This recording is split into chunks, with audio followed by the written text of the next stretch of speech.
Setiap kali kita dengar kata penjajah, yang ada di bayangan kita pasti sosok berkulit putih, berhidung mancung, dan berkumis tebal. Ya, itu karena 5 dari 6 diantaranya berasal dari benua Eropa. Tapi pertanyaannya, kenapa kebanyakan bangsa Eropa lah yang nyatanya bukan cuma menjajah kita, tapi bahkan hampir seluruh dunia? Dan kenapa bukan kita yang menjajah? Oke, kita mulai jawabannya dengan mundur lebih dari 500 tahun ke belakang. Jadi ceritanya semua hidup tenang. Bangsa Eropa dan Asia duduk berdampingan. Pasokan rempah yang dikirim pedagang lewat jalur sutra pun lancar jaya. Tapi itu semua berubah ketika negara api, maksudnya Kekaisaran Ottoman berhasil nguasain Konstantinopel.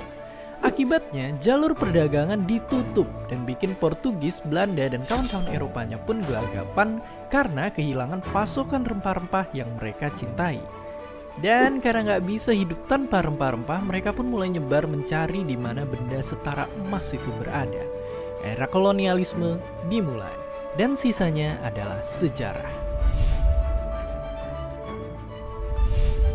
Tapi itu nggak menjawab pertanyaan.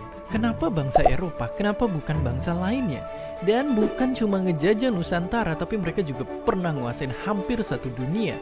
Lihat aja dari ratusan negara di dunia, cuma ada 5 negara yang gak pernah didudukin, dikuasain atau dipengaruhin sama orang benua biru. Gila banget. Nah, kalau disimpulin, ternyata dari banyak faktor lainnya bisa dibilang ada satu dugaan penyebab besarnya, yaitu adalah faktor geografis.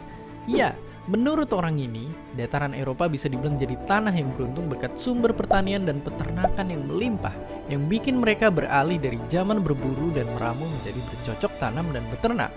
Nggak cuma itu, di Eropa tekanan kompetisi politik di sana itu kuat banget. Eropa selalu penuh dengan persaingan-persaingan sengit kerajaan dan penguasa. Itu yang bikin teknologi persenjataan berkembang lebih pesat hingga akhirnya mendominasi dengan mesiu. Dari sana juga mereka bisa berlayar ribuan kilometer jauhnya ke berbagai penjuru dunia untuk berdagang lalu menguasai peradaban lainnya. Oke, kalau disimpulin gak kayak Indonesia yang relatif lebih adem ayem, kondisi geografis dan kompetisi politik orang Eropa bikin mereka berkembang, menjelajah, dan pada akhirnya menjajah. Sekarang, nguasain wilayah negara lain memang udah gak zaman, tapi yang jelas meski udah bukan zaman kolonial, berjuang itu mesti tetap dilakuin agar kita gak jadi bangsa yang tertinggal. Agar kita bisa jadi pahlawan untuk bangsa sendiri.